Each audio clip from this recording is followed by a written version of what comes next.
Eto na nga mga chong, marami tayong basketball updates. Barangay Ginebra kontra San Miguel Beermen. Game prediction, gaano kalaki yung chance ng Ginebra na makuha ang kanilang ikalawang panalo? Jeremiah Gray at Jamie Malonzo, makapaglalaro nga ba ngayong araw kontra San Miguel Beermen? Isang araw matapos ang kanilang naging debut game ay agad ngang makakarap ng kupunan ni Coach Tim ang title contender tuwing All-Filipino na San Miguel Beermen. Pero yung tanong ng karamihan ay kung makapaglalaro nga ba si Jeremiah Gray at Jamie Malonzo. Yan ang tanong ng karamihan. Si Jamie Malonzo ay hindi nakapaglaro sa kanilang nakalipas na debut game at ang dahilan nga kung bakit hindi pinaglaro ni Coach Tim si Jamie Malonzo ay bilang disciplinary action dahil ilang araw nga itong absent sa naging preparation ng Barangay Ginebra.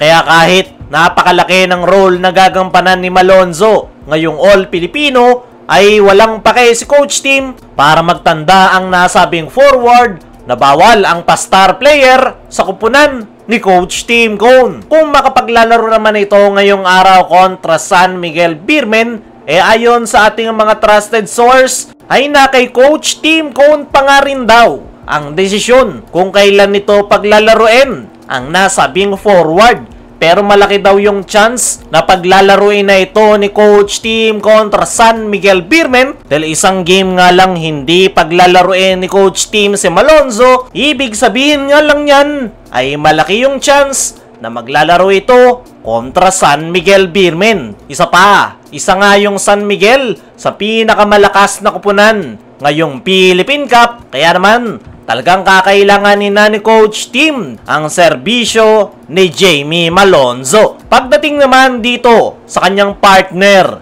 na si Jeremiah Gray, ay na kay Coach Tim Cone nga rin daw yung desisyon kung gagamitin niya ang nasabing wingman. Kung matatandaan nyo sa kanilang naging debut game, ay quality minutes yung ibinigay ni Coach Tim dito kay Jeremiah Gray. Actually, parte pa nga siya ng starting five ng kanyang kupunan at kitang-kita na gusto ni Coach Tim na muling makuha ni Jeremiah Gray ang kanyang game rhythm matapos itong mabakante ng napakahabang panahon. Nagtala nga ito ng 6 points pero hindi niya na nga yan nadagdagan dahil sa nangyari sa kanya. Hindi na nga ito binalik pa ni Coach Tim pero yung magandang balita ay nakabalik sa bench si Jeremiah Gray na parang walang nangyari. As of now, ayon sa mga nakalap nating balita, ay okay na okay si Jeremiah Gray. Wala nga itong natamong injury matapos yung kanyang masamang bagsak. At mismong si Jeremiah Gray na ang nagsabi niyan sa kanyang naging latest interview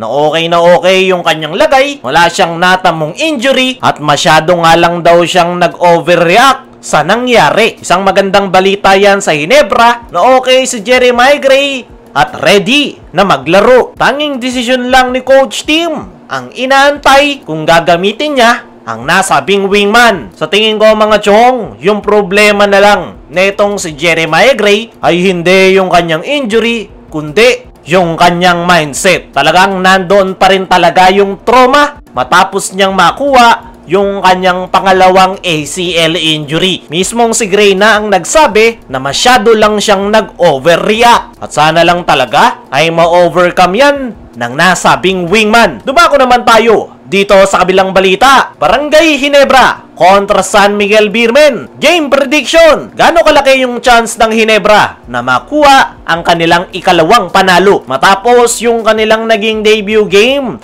ay isang araw lang yung pahinga ng Ginebra at agad nilang makakarap ngayong araw ang San Miguel Beermen. At hindi nga magiging madali yung matchup na yan para sa kupunan ni Coach Tim dahil isa pa rin talaga ang San Miguel sa title contender ngayong conference. Kaya naman, ano nga ba yung mga kinakailangan nilang gawin at gaano kalaki yung chance ng Ginebra na makuha ang panalo? Unang-una, sa kailangan gawin ng Ginebra ay contain Junmar Fajardo. Yan yung pinaka-importante na kailangan gawin ng Ginebra, kung saan kailangan talaga nilang limitahan si Junmar Fajardo. Bagamat hindi madaling pigilan ang 8-time MVP dahil sa skills at height nito sa loob ng painted area ay dito na nga papasok yung defensive scheme ni Coach Tim Cone. Kailangan nilang depensahan ng matindi si Junmar at the same time, hindi rin po pwedeng iwanan ng Ginebra yung iba pang mga local players. Kaya naman,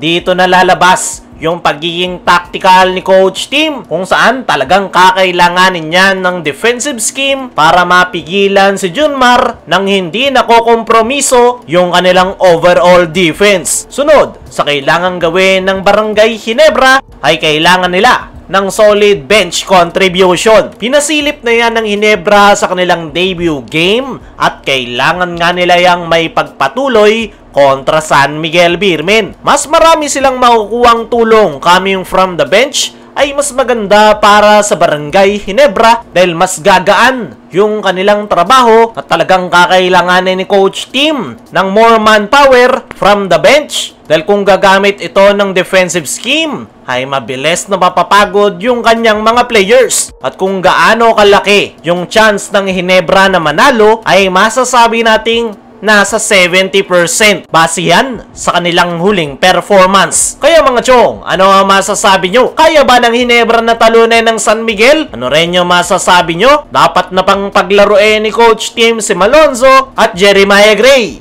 I-comment mo lang dyan sa ibaba.